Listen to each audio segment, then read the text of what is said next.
ጤና ይስጥልን የቻናላችን ቤተሰቦች የሰዓቱን መረጃ ይዘንላችሁ ቀርበናል። መረጃዎቹን ስንለቅ እንዲደርሳችሁ ቻናላችንን ሰብስክራይብ በማድረግ መከታተል ትችላላችሁ።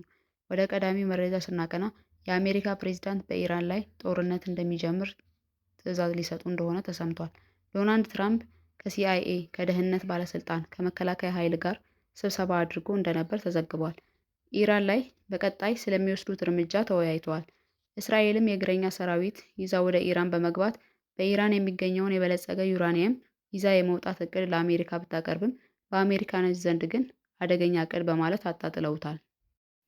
ኢራን ባወጣችው መግለጫ ለአሜሪካ በቂ የሆነ ስምምነት ብናቀርብላትም በስምምነቱ ሳትስማማ ወደ ጦርነት ከገባች እኛም ለዚህ ዝግጁ ነን ስትል አስታውቃለች። አሜሪካ የኢራንን የደህንነት መረጃ እና በኢራን መንግስት መዋቅር ስር ያሉ ጥብቅ መረጃዎችን ለሚያጋራት 15 ሚሊዮን የአሜሪካን ዶላር እንደምትሸልም ተናግራለች። ወደ ሀገር ውስጥ መረጃ ስናልፍ የሱዳን ጦር ወደ ኢትዮጵያ ድንበር እየተስፋፋ መሆኑ ተገልጿል።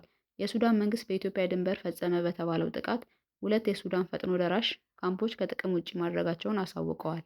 የአማራ ክልል ሰላምና ጸጥታ ቢሮ 33,000 የፋኖ አባላት እጅ ሰጥተዋል ሲል ገልጿል።